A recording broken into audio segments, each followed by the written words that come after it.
Hey, what's up? Coach Jeff here. So we're gonna cover, what are we gonna cover? Let's cover the high pull. And the high pull, I mean, we're familiar with a single kettlebell two-hand high pull or a barbell high pull. We know what those are, but the reason why we want to do a kettlebell one hand or two hand with two bells high pull is to transition us into getting the kettlebell overhead by way of the kettlebell snatch. So this is a good exercise in its own right, but it is a transitionary exercise as well to help us get to kettlebell snatch. So first of all, let's go through the progression again. We need to be able to deadlift and RDL properly. Then we move into our swing and high pull, our high pull, one bell, two hand, high pull progression. Then we'll move into our swings, then the clean and high pulls, and then snatches. So that's kind of a linear progression. And it may definitely vary from person to person. Okay, that said, so let's talk about the high pull and how we can use this to get us to the kettlebell snatch. All right. So first of all, let's talk about the variations of the high pull. One hand, one bell. Okay. And then I'm just going to tilt this down just a little bit so you can see. So as you recall, with the swing, I'm going to step behind the bell, create a little bit of momentum, or the back swing initiates, and then I can take advantage of that momentum created. With the high pull in a rectilinear fashion, meaning vertical, we're going to straddle the bell and go in a more vertical fashion. So let's look at that one real quick. So I'm going to V the bell back towards me. I'm going to have slight internal rotation, so my thumb's going to point back a little bit. Come up, drive through my legs. Make sure you set your core, drive through your legs, come up, and that's your high pull. So it's up to here. I like to keep mine a little wider stance, and I won't go as high, although I demonstrate it pretty high. I'll keep mine lower because I'm trying not to affect the soft tissues in the acromion, so impinged tissues, because that can happen, and I personally have to be careful with those. So I'm going to stay a little bit lower, but a lot of times you'll see people come way up here. Debatable whether or not we want to do that, just because that there's a chance of impinging. Now I will say that the bell, one bell, two hand might even be more prone to people with shoulder issues might experience pain more with that two hand one bell, because we're adducting the shoulders or the glenohumeral joint. We've got some medial or internal rotation, and that takes up some space here, so we don't have as much space, so we need to be careful. So if you have sore shoulders, this may or may not be a good exercise for you. Okay, so I'll just say that, and let me demonstrate again. So I'm just coming up to shoulder height. Notice I'm finishing the action by standing tall. And I will just say I'm using very little arm movement at all. It's mostly all coming from the legs, transmission through the core into the kettlebell. Okay, so that's the single high pull rectilinear. I'll show you a double.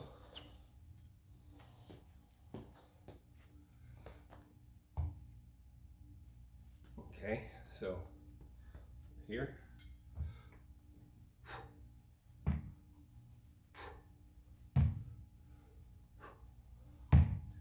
So that's the double. And I will say, in order to get to the snatch, you might have to go a little bit higher with your high pull. So again, if you have shoulder issues, you might be better off just sticking with swings and cleans rather than taking this stuff overhead. Okay. All right. So that was the rectilinear. Let's go into the curvilinear variation, which is actually going to be even that next step closer to getting to the snatch, because that's the snatch proper as far as the hard style system goes. So this one we're going to set up like a clean. I'll do one bell at a time. We're going to set it up like a swing, I should say, and then we're going to take the bell, instead of letting it come out away from the body, we're going to tame the arc or keep the arc small. And as I extend the hip, it's going to come off my hips, and then I'm going to pull it back to this position.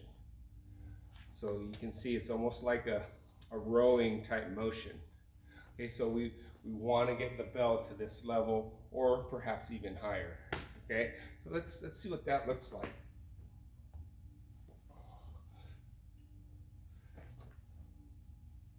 So here's a swing, a couple of swings, and then transition right to the high pull. And what you'll notice is that once I get to this point, the bell starts to drop, and I just need to guide it back with my hand back to my backswing position. Be careful of over rotating as well. I'll show you one from this angle. A couple of swings, get me going. There's the high pull, I push it back, high pull, push it back, high pull.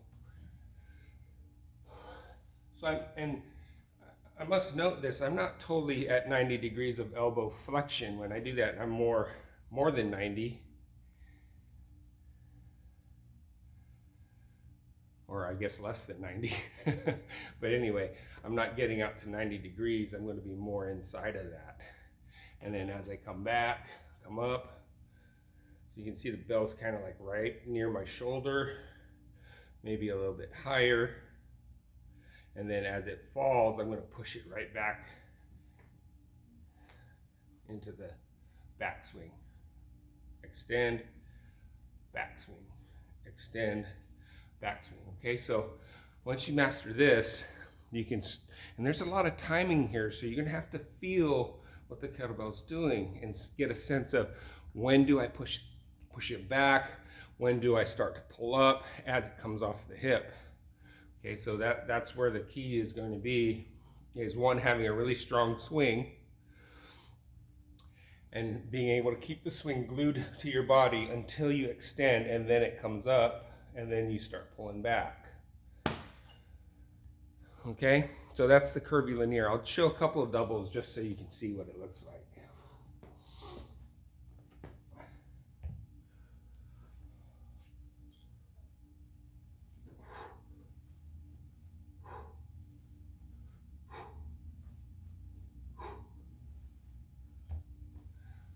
Okay, I'm going to flip this up, do a couple more so you can see what the bells look like in the air.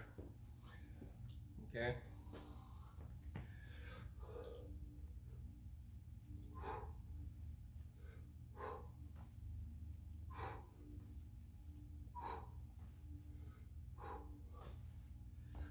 So as I come up, they're like here. They're actually above my shoulders. Okay. And I'm not coming way back like that too. I'm kind of staying in line with my torso or just in front. All right, so that's your curvilinear double, okay? Let's go ahead and talk about red lights real quick. I've already talked about the shoulder stuff. So in the FMS, we test for impingement. If you test positive on that, this exercise is probably a no, not probably, it's a red light for you. You shouldn't do it, I'll be honest, until you get this resolved, okay? And then obviously moving into the snatches, mobility, shoulder overhead, shoulder mobility would also be an issue, as well as adduction, abduction, internal rotation, external rotation, and adduction. So those are the movements that get looked at in the FMS. So adduct, flexion of the shoulder, and internal rotation.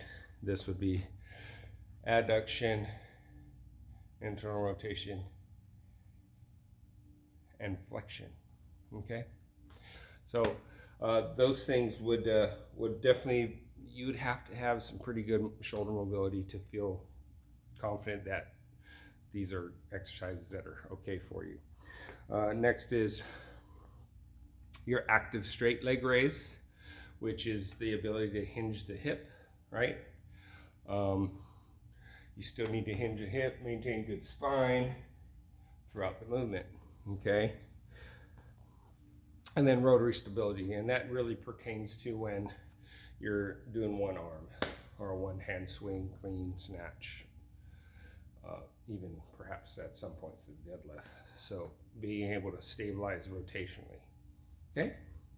All right, so the remedial drills are honestly the same as the swing. We're just the same as the kettlebell swing. And the overhead stuff are same as the kettlebell press. So whatever we have remedial drills for the kettlebell press are going to apply here as well. And I didn't write it in here, but they will, because once you go to snatch, you're going overhead.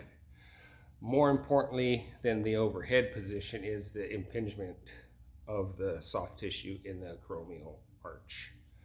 Okay, so subacromial bursa, supraspinatus tendon, spinatus tendon,